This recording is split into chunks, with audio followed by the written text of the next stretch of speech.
Assalamualaikum warahmatullahi wabarakatuh.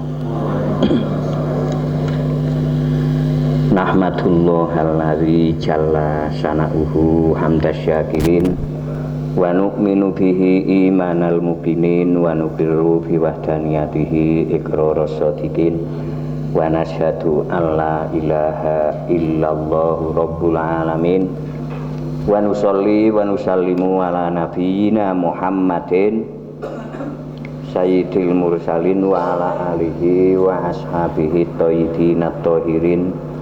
Amma ba'du.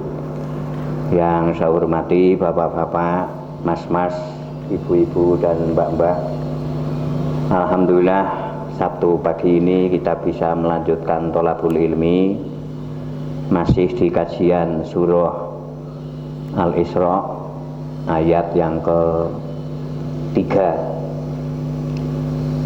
yang mudah-mudahan hati kita dibuka Allah sehingga bisa menerima apa yang dari Allah, sehingga kita menjadi melek pikirannya, kemudian juga penuh cahaya, kemudian peta yang kita pegang adalah peta yang tidak luput. Niki mesti sampai tujuan. Mengapa kita memilih Al-Quran? Karena hanya itulah yang bisa sampai ke sana. Metode permelekan itu yang paling jos, itu Al-Quran. Sehingga orang sepinter ahli filsafat sangat melek pikirannya, berpikir jernih, realistis, dan masuk akal. Ini para ahli filsafat. Tapi karena tidak dibimbing wahyu, mereka kan kehabisan cahaya, sehingga walaupun melek, tapi karena tidak ada cahaya, iya tetap gede dapat. Wau dalu jelamprang mati listrik, kula langsung kelingan Al-Quran. Ya, juan kula peluru pintu keluar saja wis ora teyeng nih. Sing tak dimakmaki niku tembok terus. Nikilah melek tapi tidak ada cahaya. Ngalim tapi kok tidak ke Al-Quran, kehabisan cahaya. Melek sudah ada cahaya, tapi buku peta yang dipegang itu luput. Ya mesti tersesat. Niki tersesat di dunia ini masih ada enaknya. Tapi nek tersesat nang akhirat, mboten nonton nikmate niku kowe. Tersesat nang donya nikmat niku contone jenengan. Nggih. Jenengan iki nom biyen iki bujang. Nggih. Arep ming jlamprang. Jebul peta sing dicekeli niku jlamprang leksana. Nggih, padahal sing dituju jlamprang telaris, nggih, teralis. Tapi jenengan teng jlamplang reksana malah ketemu Pak Lurah, niati takon niki jlamprang leres napa mboten, malah ketemu putrine Pak Lurah, Egen Prawan tur ayu, maning jenengan gagah perkasa sugih. Kan jur tetep kerasan teng kesasar niku, nggih kan? Lah jlamprang niki napalah Pak? Maer kah? Niki lah tersesat tapi beneran. Niki teng alam donya. Nggih. Teng akhirat mboten nonton istilah kados niku. Menurut sejarah, Christopher Columbus niku janjane sing dituju itu Asia. Niki menurut sejarah. Tapi malah petane peta luput mengarah ke benua Amerika. tapi malah beneran niku. Sehingga Christopher Columbus menjadi penemu benua Amerika.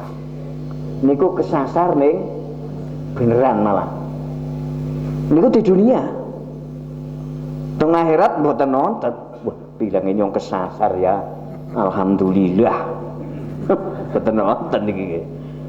Nek teng donya tesih saged kesasar ning alhamdulillah. Kaya wong gigal. Kula mbiyen jaman nom pernah oleh rezeki gede niku. Rezeki gede tapi dari salah seorang yang sedang memiliki kekuasaan. Njur kancane kula niku mungel ngoten. Wah, kiyene jilamprang jatuh wae jatuh. Oleh rezeki paha jatuh. Njur kancane kula sing dijeki omong mungel ngoten. Jatuh panang kasur ya penak, gigal nang kasur kan tetep penak. Niki alam dunya niku istilah seperti itu. Nek nang akhirat mboten nonton, gigal kan nikmat, nah ming neraka kan nikmat. Lah mila suwun kita perlu ke Al-Quran. Teng mriki rahasia nih, Quran itu cahaya. Quran itu membuat pengkajinya itu melek. Qad ja'akum basairu mir rabbikum. Telah datang ke kamu metode permelekan. Dan barang siapa menjadi melek, ya orang itu mesti manfaat uripe karena melek. Tapi wa manamia, barang siapa tetap merem, arep muni picek ora tegel. Oke. Bahasa sing sopan ya merem, dia tetap sengsara. Berarti di sisi Allah, orang yang tidak memahami Al-Quran tetap merem. Inilah rahasia mengapa kita setelah Ihya Ulumuddin, setelah Fathul Wahhab, setelah Fathul Mu'in ke Al-Quran niku rahasiane teng mriki. Agar peta kita yang kita pegang menuju akhirat tidak menyimpang. Jadi lah untuk selanjutnya kita buka dengan tadi panitia lupa tidak membaca surat pembuka ini. Ini kita buka bersama dengan umul kitab Al-Fatihah. A'udzubillahi minasyaitonirrajim. Bismillahirrahmanirrahim. Alhamdulillahirabbil alamin arrahmanirrahim maliki yaumiddin. Iyyaka na'budu wa iyyaka nasta'in. Ihdinas siratal mustaqim. Siratal ladzina an'amta 'alaihim ghairil maghdubi 'alaihim waladdallin. Amin. Bismillahirrahmanirrahim. Al-Isra ayat yang ketiga nih. Dzurriyyataman hamalna ma'anuhin innahu kana abdan syakura. Al-Isra. Al-Isra ini surah yang ke-17. Diambil dari ayat yang ketiga. Dzurriyyataman. Kenang apa ora dzurriyatu man, nggih. Niki padahal kan teng kawitane kalam biasanya dadi mubtada, njur hukume rafa karena isim mufrad tetengere rafa yang nganggo dhamma. Dzurriyatu man. Ning kok tidak seperti itu, tapi ta, ta. Kok dzurriyata man. Nah niki terkib munada mudhof. Tadi hukume munada mudhof niki nasab. Mila niki nasab. Lah endi huruf nidae niki disembunyikan. Kaya jenengan nyelukna kanca, nyelukna wanane kan kadang orang nganggo kalimat pemanggil. Woi, wah, kan kadang ora perlu. Cukup wah. Ngapa ya, Dul? Kan nah niki metode seperti itu di gramatika Arab juga ada. Milo terjemahannya kan wahai ini, wahai anak cucu orang-orang yang kami bawa bersama-sama Nuh, dzurriyyataman, he anak putune wong, hamalna kang nggawa sapa ingsun ing dzurriyyataman, sun gawa ma'anuhin sartane Nabi Nuh. Niki baris seluruh generasi manusia setelah semua itu tenggelam. Berarti generasi manusia kedua yang dipanggil Allah ini. Generasi manusia pertama yaitu generasi sebelum Nuh, dari Adam sampai ke Nuh. Nah ini generasi kedua. Ini mendapatkan perhatian khusus saking Allah dipanggil dengan panggilan dekat. Iya, niku teng Al-Qur'an alat untuk memanggil tapi panggilan dekat. Berarti sebetulnya manusia dengan Allah itu dekat. Wahai keturunan orang-orang yang aku bawa bersama Nuh. Siapa Nuh? Lah niki perlu ngerti niki. Nek jawabane teng surat Al-Isra ayat yang ketiga, Nuh adalah orang yang menjadi hamba Allah dan sangat bersyukur. Innahu kana abdan syakura. Untuk mencapai derajat abdan, jangan kembali ke surat Al-Fatihah dengan kalimat iyyaka na'budu.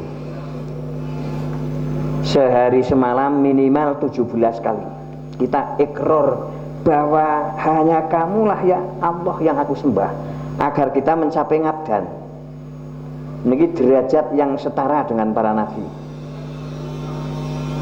Jadi mboten main-main jenengan Fatihah sedina ping 17. Ikrar menyatakan hanya Allah yang saya sembah. Nikilah ajaran tauhid. Lah inilah yang dimiliki Nuh. Kelanjutannya sinten Nabi Nuh niku. Lah niki sing kula landang memang krisis pendidikan tentang sejarah Rasul. Oleh karena itu ya kita perlu seperti mukadimah surat Hud yang kemarin, bahwa di dalam mempelajari dan memahami kisah Nabi itu ada unsur memperteguh jiwa, memperkuat iman dan memperkuat akidah, dan di sanalah kebenaran dari Allah. Tidak sama dengan sejarah yang ditulis oleh manusia seperti sejarah Angling Darmo, Dionosopo, sejarah Kiai Kolodite, Lurah Dieng. Ini mesti wis penuh penyimpangan-penyimpangan. Maka umat Islam pingin hatinya teguh, punya prinsip yang kuat, tidak mudah goncang, ya pahami sejarah Rasul. Secara singkat kemarin kita sudah mempelajari tentang perjalanan dakwah Musa. Bagaimana Musa menghadapi Fir'aun, sebuah kekuatan politik yang sangat kuat, dan dakwah memang harus menyentuh kekuatan itu. Kita sudah tamat mempelajari Musa bersama Fir'aun. Yang belum Musa bersama Bani Israel, Musa bersama Nabi Khidir. Ini belum kita kaji. Nah, ini kita terus ke Nabi Nuh ini. Siapa Nabi Nuh? Kita ke surah Al-Ankabut, men ngerti jenengan ayat yang ke-14. Nggih, 29 Al-Ankabut terus 14 Mas.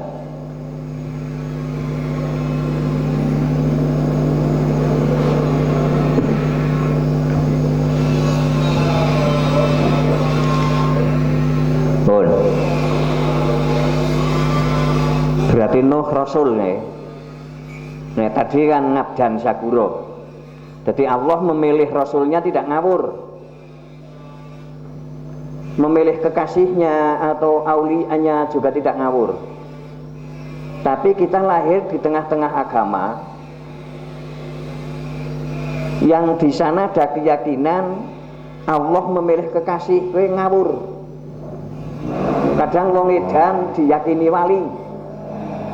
Nggih. Kadang orang-orang dungu yang tidak memahami agama dianggap wali. Ini. Jadi Allah memilih kekasihnya, memilih walinya, memilih rasulnya itu mboten ngawur. Sing pertama yang dinilai Allah adalah dia sebagai ngadan sakuro.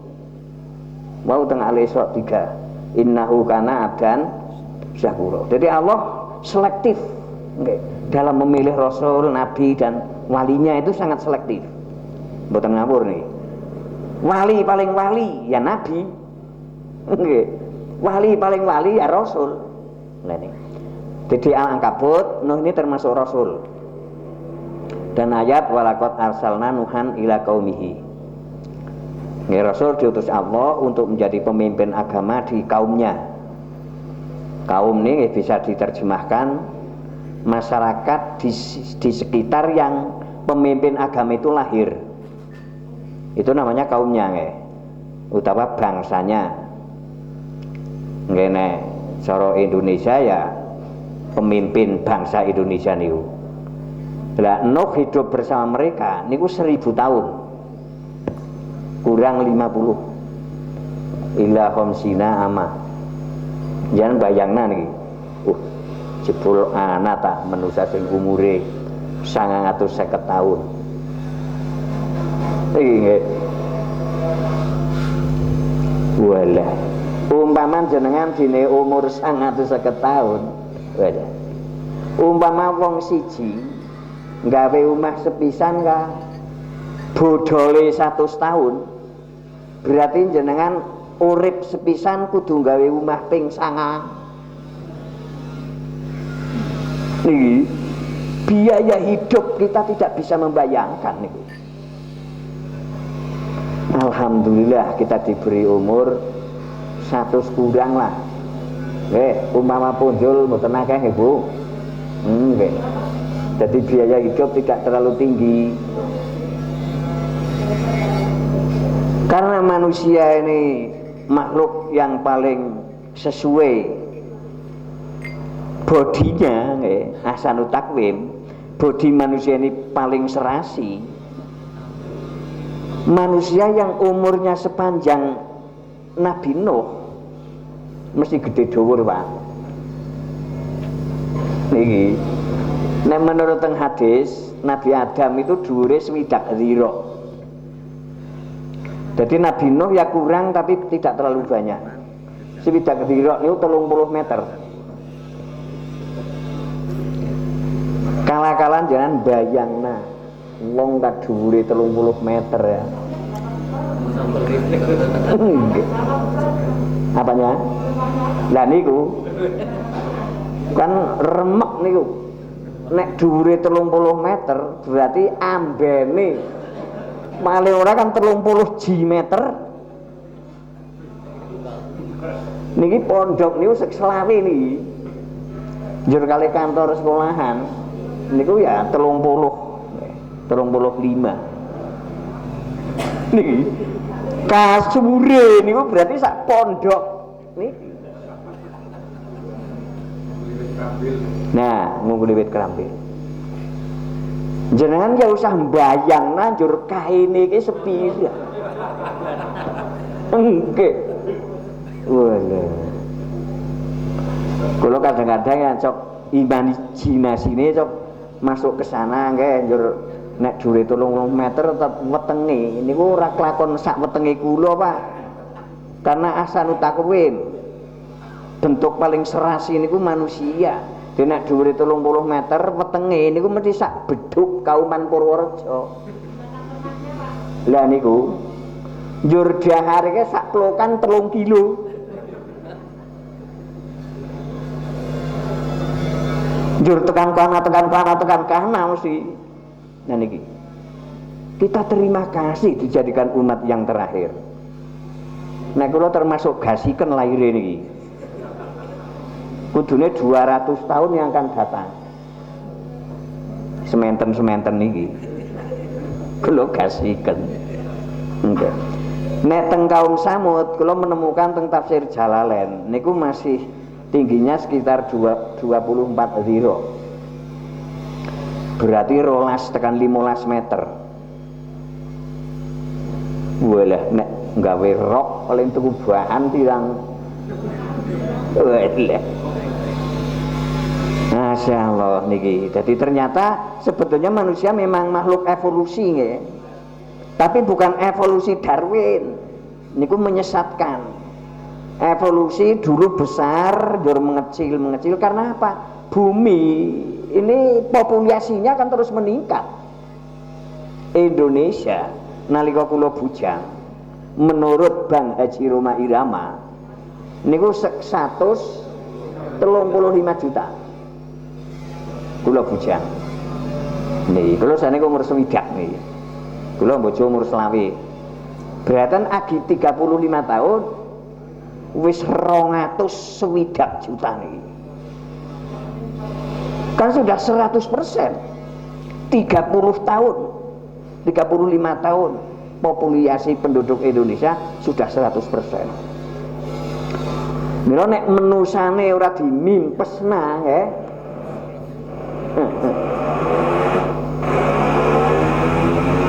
Nikilah teori Allah ya. Jadi manusia itu makin kesana makin mengecil agar kebutuhan hidupnya ini terpenuhi. Teng teorine Thomas Malthus, okay. Niki perkembangan manusia ini saniki siji, ngesuk loro, ngesuk papat, ngesuk 8, ngesuk 16, ngesuk 30, ngesuk 4. Niku jenenge hitung napa niku cara matematika?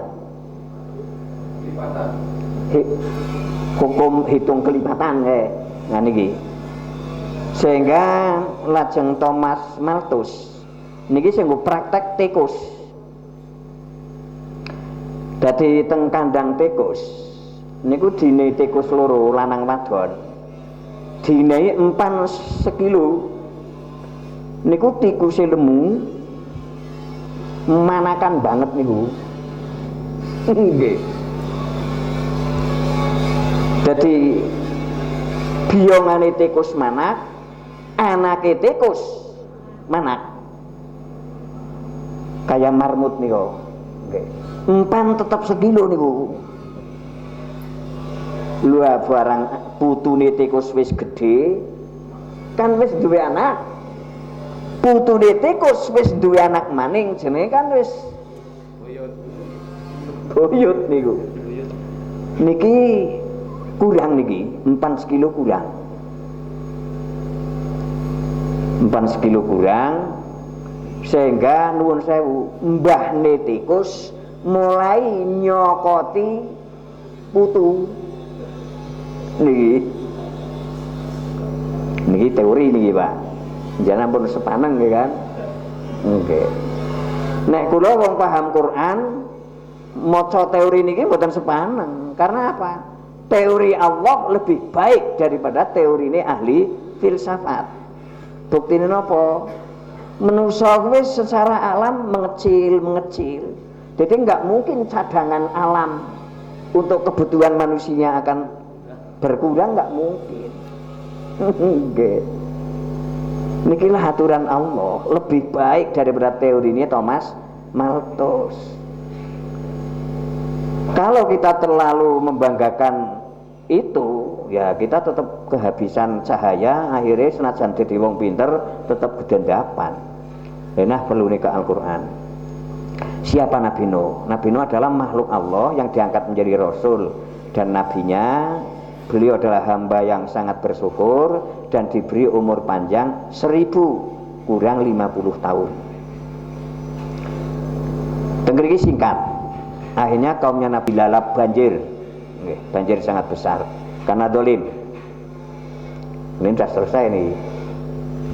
Wis banjir. Bubar berarti kan. Jangan mencura puas nih. Lah kita kembali ke surah yang lain. Ini kita tunda. Seterusnya ini Al-Ankabut. Seterusnya kita tunda. Kita membuka surah Nuh, surah yang ke-71. Ada surah khusus nih. Nah, pagi ini kita untuk mengembangkan tafsirnya, kita membuka surat Nuh, surat yang ke-71.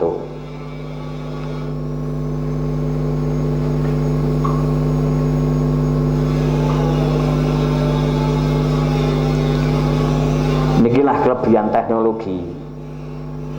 Dulu adalah satu teman akrab saya mengusulkan Pak Ye harus punya asisten yang hafal Al-Quran dan lihai memilih ayat. Jadi saya matur, ya udah jenengan langsung Mas, jenengan langsung Ustadz yang menjadi asisten untuk mencari ayat. Enggak jadi. Akhirnya pilih dengan komputer ternyata betul nih. Jadi untuk memilih ayat yang akan kita jadikan dukungan untuk mempelajari sejarah para rasul, ya sebentar ketemu. Ini lane nganggo wong kan ling nganti ku beduk ya paling bukake kebetan-kebetan. Nah niki nikulah nalika teknologi di tangan orang-orang soleh, maka akan membuat teknologi itu mempermudah hidup. Tapi saat yang menguasai teknologi itu tangan-tangan jahat, mesti merusak kehidupan. Maka sebaiknya umat Islam kuasailah teknologi agar hidup ini menjadi soleh. Ini yang umat Islam memang. Dan inilah kita perlu Nabi Nuh. Karena nanti pelajaran nanti belum sekarang, nanti di ayat 17 surat Isra ada Nuh lagi. Kita kembali ke sana. Ini kita sementara mempelajari bagaimana perjalanan dakwah Nabi Nuh. Ini perjalanan dakwah terpanjang sepanjang zaman. Nih. Dan perjalanan dakwah paling sulit adalah Nabi Nuh. Dan perjalanan dakwah yang harus diketahui para kiai, para dai, para guru, para budayawan, agar mereka tahu bahwa dakwah itu tidak mudah. Dakwah yang mudah adalah dakwah mendukung kemapanan. Hanya dunia yang dicari. Itulah peta yang menyimpang. Di akhirat nanti kecewa. Dene malah petane menggok ye. Niki nggih. Ora tekan, malah ming neraka niku. Monggo. Jadi makin jangan paham perjalanan dakwah Nabi Nuh. Jenengan mesti ikut lelah niku. Kita mempelajari sebagian dakwah Nabi Musa mulai menyentuh kekuatan politik. Jenengan teng pikiran milu tegang. Nggih, milu lelah. Niki lebih melelahkan niki. Inna arsalna nuhan ila qaumihi an angdir qaumaka min qabli ayatiyahum adzabun alim.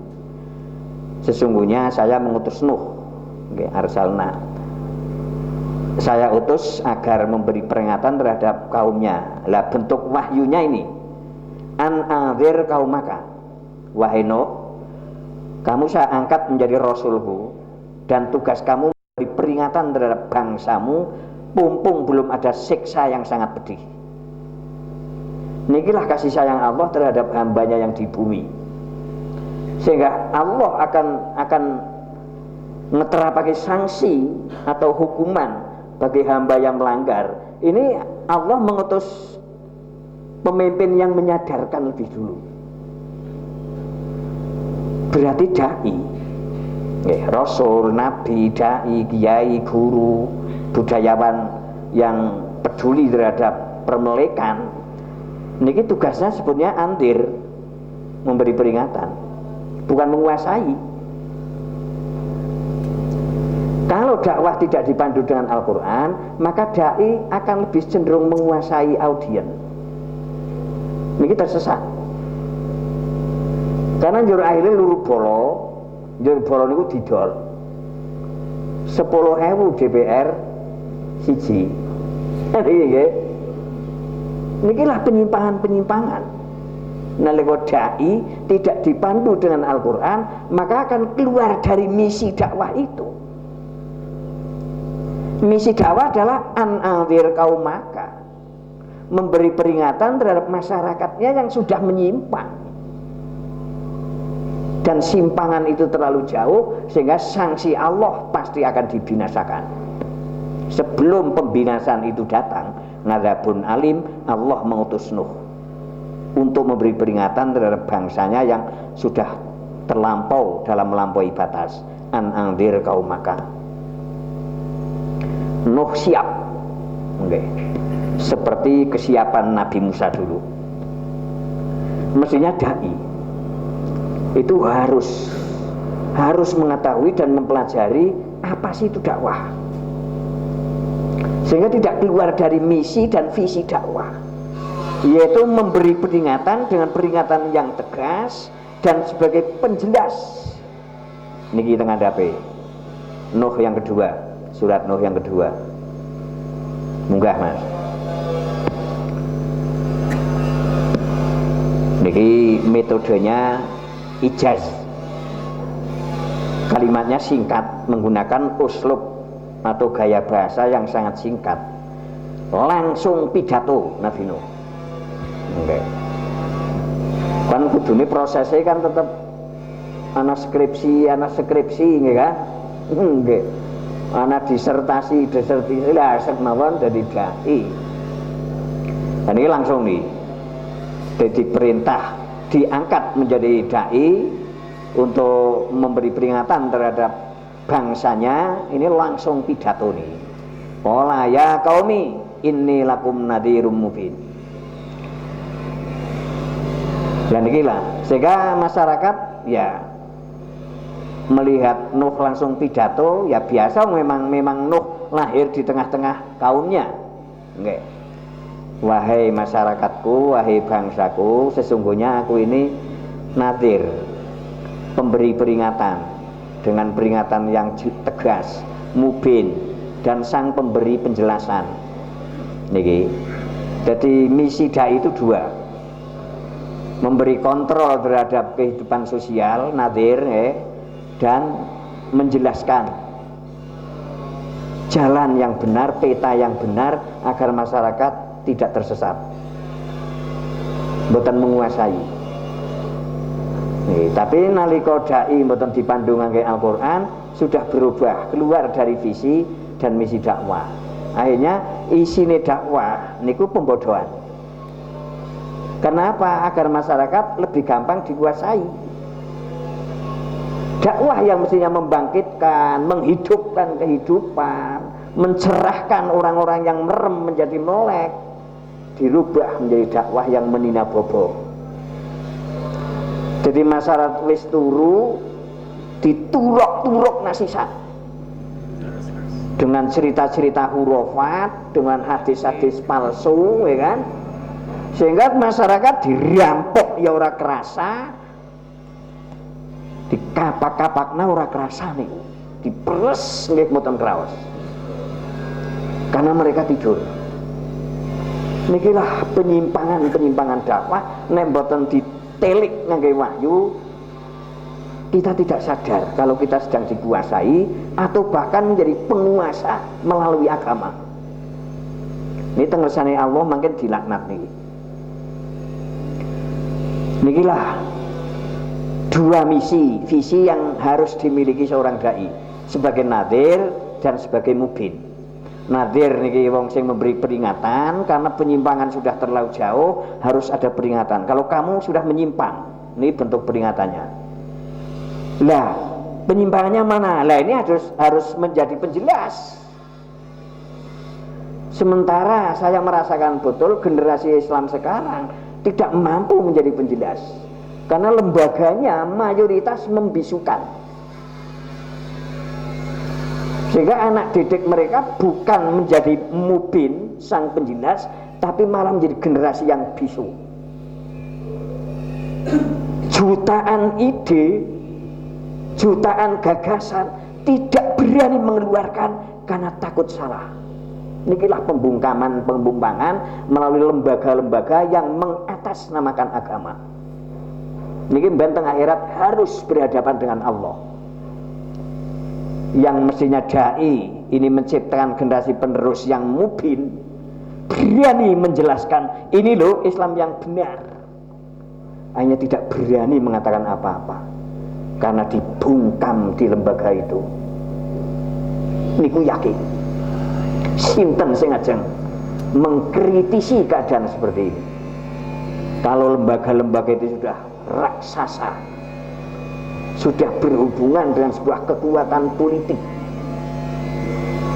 mboten nonton sing wani ngelingaken. Iki kecuali kita mulai dipandu dengan Al-Qur'an.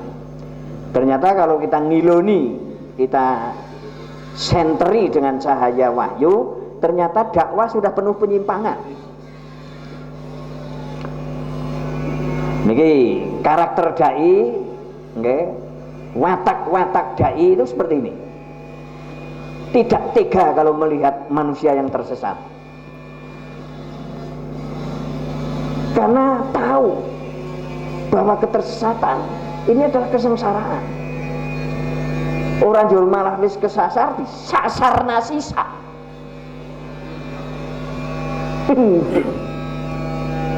Teng Jakarta kula pernah, Bang, kalau mau ke Cililitan mana Bang? Sono. Tangannya ngulon, padahal Cililitan itu ngidul. Nih, kenapa nggak ada rokoknya? Tapi nek sebelum tanya, Bang, rokok Bang? Iya. Mau mana?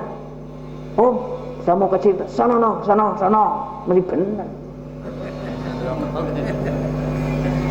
Dai sekarang mayoritas persis Pak Ogah di Jakarta, yang kalau tidak ada rokoknya menyesatkan niku.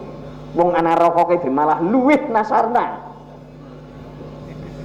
Nih, ini kalau tidak diungkap ke Al-Quran kita tidak sadar. Jadi dakwah itu proses penyadaran. Boten kata dai sing berani mengambil praktek proses penyadaran. Karena orang yang mau disadarkan itu sedikit. Makin jenengan preso teng perjalanan Nabi Nuh.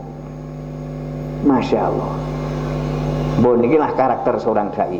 Jadi harus belak-belakan nang masyarakat. Saya ini dai.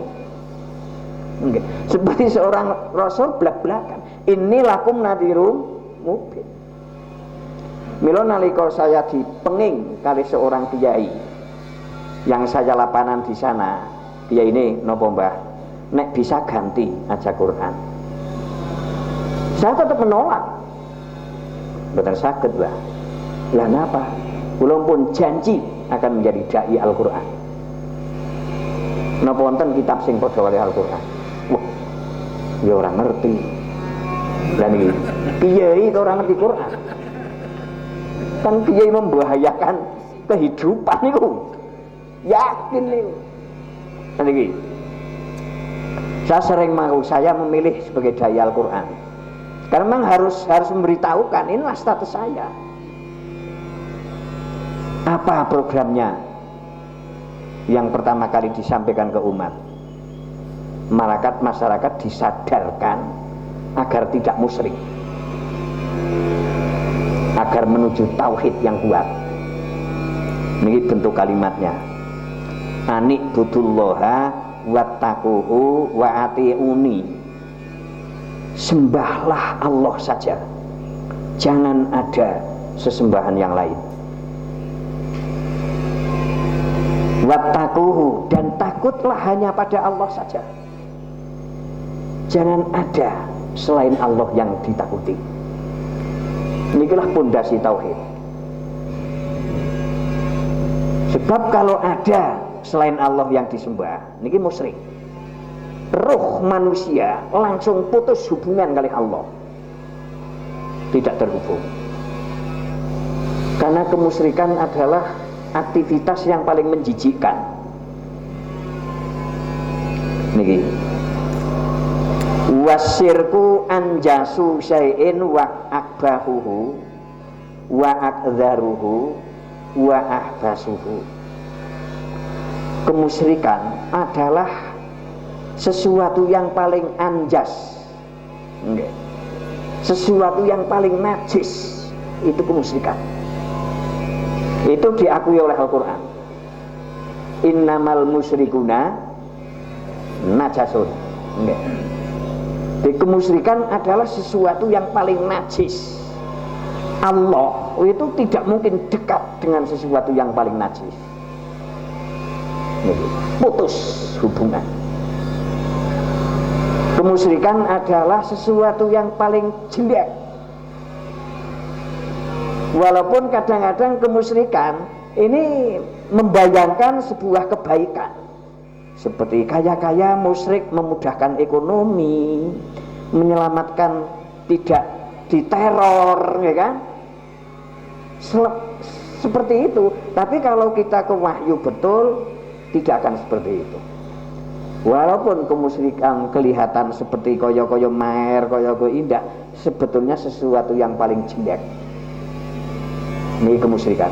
Akbahuhu wa akdharuhu, sesuatu yang paling kotor.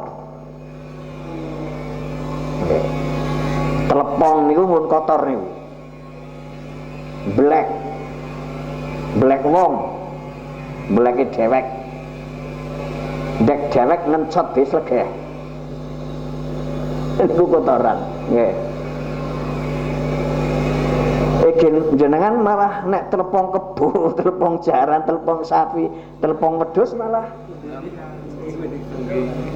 Kula wis tau bakul telepon dilat niku. Jenengan Kang, napa Pak Kyai? Niki wis tau ngelat blek iki Kang. Dereng mati nggih. Kotoran yang paling kotor itu kotoran manusia. Nganti ndek dewek ke segeh. Menurut biologinya seperti itu. Dan menurut fikihnya kotoran paling kotor itu ya kotoran anjing dan kotoran babi. Musyrik itu gambarannya seperti itu. Sesuatu yang paling kotor. Milo dakwah Nabi, dakwah Rasul, ini mesti niki anikbudullah, sembahlah Allah saja, jangan ada yang lain. Sebab yang lain itu wah kotoran-kotoran, najis-najis, yang akan memutus hubungan orang itu dengan Allah. Wa ghadaruhu wa ahbasuhu, sesuatu yang paling menjijikkan. Jangan yang paling jijik kali napa Pak? Umbel. Jangan sedahar jangan apa? Oh. Jijik mboten Ibu. Boleh jijik. Nih, jadi abas itu sesuatu yang paling menjijikkan. Tapi kenyataannya karo umbel jenengan jijik, nek dong jenengan pilek malah dilegi terus umbele. Angger mak pendelok belah dene seger iki. Berarti kan alim muni jijik kan ngapusi. Wong bener dong pilek ora tau gigal umbele. Dumbeni terus. Berarti ada yang lain yang lebih menjijikkan daripada umbel. Teler ngertos Bu? Napa? Cureg sing mili. Nika sini kan nanah nika. Nanah nek metu kang dengkul jenenge ya wudun. Tapi nek nanah metu kang kuping ya cureg. Musyrik niku gambarannya seperti itu. Lebih menjijikkan dari cureg-cureg niku. Okay. Lebih kotor daripada kotoran babi dan kotoran anjing. Lebih najis dari apa yang paling najis. Wis cempe blasteran babi karo blasteran anjing. Bukan ini double nih. Muga ladoe iki. Masyaallah nggih. Allah saja yang kita sembah. Niki tauhid nih. Okay. Kalau musyrik seperti gambarannya, maka tauhid adalah at-tauhidu ala dusyai'in. Tauhid adalah sesuatu yang paling lezat. niki. Bagi orang yang imannya mulai dewasa, niki bisa merasakan bahwa tauhid memang sesuatu yang paling lezat. Jenengan tengar pedaharan nopo, pakaian nopo, nek disertai dengan tauhid yang kuat, niku mesti enak. Rumah diam panjenengan entah menghadap kemana, disertai dengan tauhid yang kuat, mesti enjoy. Nikilah aladu syai'in, sesuatu yang paling lezat itu tauhid, mengisahkan Allah, hanya Allah yang disembah. Wa ajmaluhu, dan sesuatu yang paling indah niku tauhid. Nek teng alam donya sesuatu yang paling indah napa? Taman rekreasi. Nek wong gunung, lepan wong gunung ning Dieng ya ora indah. Nah nang dewek. Tapi jenengan dolan ning segara. Aja. Dengkulan daya pirang-pirang. Keindahan. Tapi nalika jenengan iman mulai menguat, ya tetap di sana ada kegelisahan. Bukan menjadi sesuatu yang paling indah. Karena apa? Yang paling indah adalah tauhid. Niki bisa dirasakan orang yang perjalanan imannya itu benar, tidak menyimpang. Nek wong dinai sesembahan siji Allah kae gen nganggep kurang, wis ora mungkin indah merasakan tauhidnya. Kayak kurangi wong Quraisy, wong Arab secara umum, wong Mekah secara khusus. Takon kali Kanjeng Nabi, Pak Muhammad, rikasi sesembahane piro? Kalau wong Kaliangat kan piro? Medun wahyu kul huwallahu ahad. Mas Muhammad jenengan niku pangerane sinten? Allah. Lajeng Allah niku piro? Ahad. Niki wong Arab secara khususnya wong daerah Mekah niku ngoten. Walah siji tok. Wong kula sesembahane pirang-pirang mawon iki ngenes. Lah kamalah kula ken milu jenengan pangerane siji tok. Yes, ngenes sak dhuwure ngenes niki. Nikilah orang yang tidak melek pikirane. Jadi ngertine hitungan sithik niku menyengsarakan kan. Nikilah anak-anak yang cara berpikirnya hanya dengan panca indera, sementara iman harus keluar dari itu. Niki. Lah niku wis Allah tuwa siji tok. Bahane napa niku? Apa sekang perunggu, apa sekang niki? Karena yang mereka kenal Tuhan seperti itu. Ana sing sekang watu, kayu, logam-logam mulia. Rasulullah jawab, Allahu ahad, Allahus somad. Lah niku as-somad niku putrane sinten? Lam yalid walam yulad. Mulanya disebut surat Ikhlas. Ya kita harus menerima meskipun Tuhan kita hanya satu. Usah rewel bok kulo tembe Tuhan lah siji ngenes terus Kak. Harus tulus kita meskipun hanya satu. Usah rewel tiru-tiru wong liya. Luru Tuhan, nenes luru Tuhan ket Kang Banyuwangi tekan Banten. Oleh 11 Tuhan ning ora ana sing masah. Luru Tuhan maning tekan Korea, kan? Lah nikilah dakwah niku memang sebetulnya seperti itu. Masyarakat yang tidak sadar sedang dalam keadaan musyrik, kita sadarkan dengan peringatan-peringatan, dengan penjelasan yang jelas mubin. Jadi nek dai ka ora memahami wahyu niku nglenjar. Jadi yang didakwahkan itu membingungkan. Ditut wis ora tekan gone. Tapi nek wahyu itu pasti. Beta tut pasti akan sampai sana. Karena itulah atlas yang paling baik. Karena kehidupan milik Allah, alam niki milik Allah, manusia milik Allah. Yang paling tepat menghadapi perjalanan hidup ya petanya dari petanipun Gusti Allah. Tekan akhirat tetap seneng mangke. Nggih, tapi nek ngangge peta selain petane Allah, wala. Kaya urip nang terowongan, ora weruh kanan kiri, ora weruh apa yang sedang terjadi di luar. Nggih. Meromen kaya urip kaya ora urip nang terowongan ya kita kontrol dengan Al-Qur'an. Jangan membanggakan golongan, ya persis urip nang terowongan. Pikirannya teng lingkup lingkaran niku. Sesuai kehabisan cahaya. Jangan melek napa tetap peteng dedet. Karena terlalu membanggakan terowongan, golongan. Niku tidak menerima cahaya dari luar. Ora tekan gone mangken sampean. Nggih. Monggo. Masya Allah, hebatnya Al-Quran di sini. Wattaquhu, dan takutlah hanya pada Allah. Ini prosesnya panjang nih. Yang prosesnya cepat itu ya Nabi dan Rasul. Itu saja tetap proses.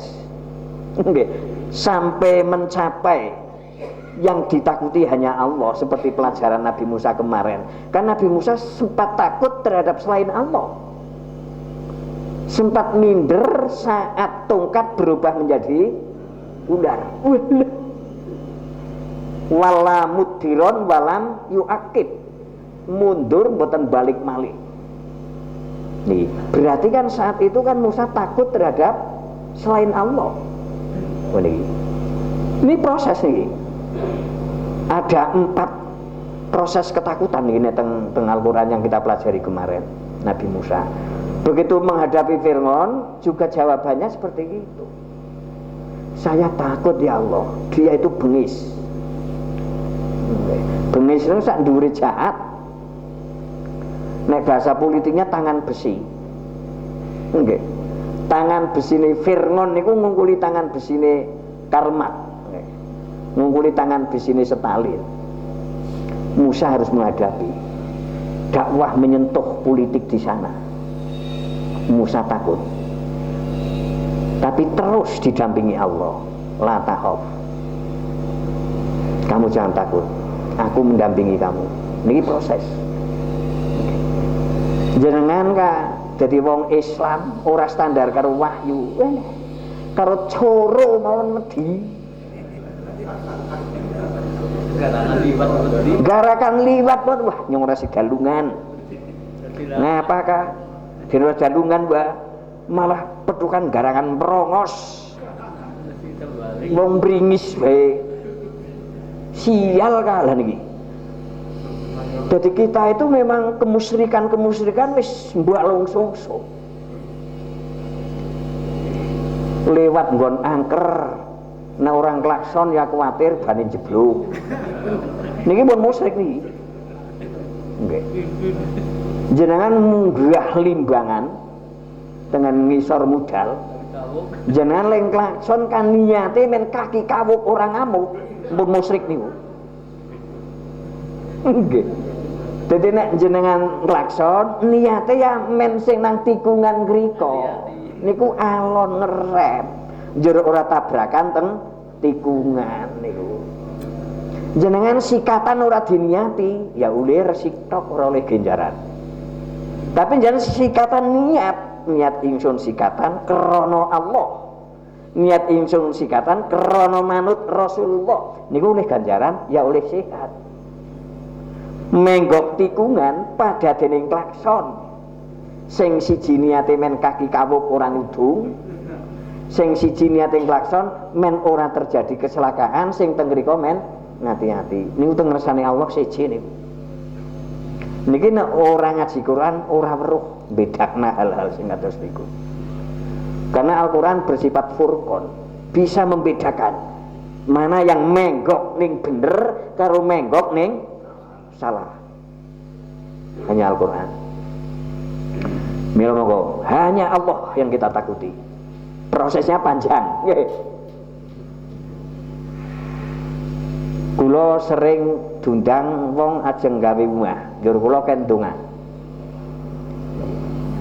Niki saya sering melihat perilaku-perilaku yang menurut saya aneh.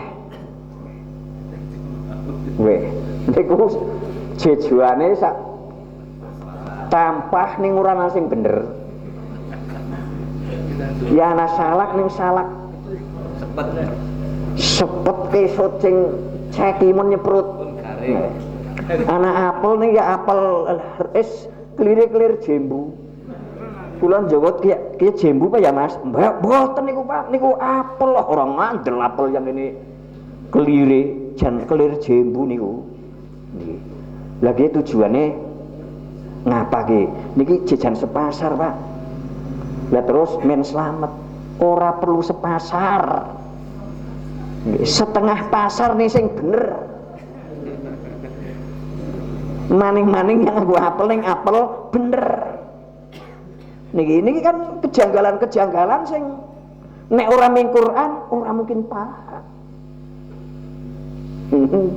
Nah kon mangan perkara sing halalan thayyiban malah apele jerone uler tok.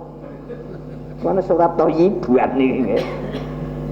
Niki hal-hal seperti inilah yang memang itu teror dari ciptaan penguasa Belanda agar rakyat ini takut terhadap penjajah. Akhirnya orang mending lawan. Akhirnya penjajah ya kerasan nang Indonesia nganti 350 tahun, berarti kan saking maerane wong Indonesia. Berarti Belanda kan maeran wong Indonesia. 350 tahun kah? Kono rempah-rempah jukoti iki kan. Kono ndak jukut maning apane? Sanika dijukoti masih. Kono privat. Nek kok kono entek ya ngalih rana ki nakana. Iki. Kenapa? Saking musyrike. Nggih. Saking musyrike sehingga enggak ada keberanian. Mayoritas hampir 90% Islam. Tapi mboten saged mengelola kekayaan negerinya sendiri. Karena apa saking apes ini mboten duwe ketegasan. Lah niki mila takutlah hanya Allah. Karena takut pada selain Allah, walaupun yang ditakuti orang yang beriman niku tetap kemunafikan. Teng surat Al-Hasyr wonten ning ampun prika niki nggih. Kula waosaken niki. Niki internete men kados niku. Teng surat Al-Hasyr.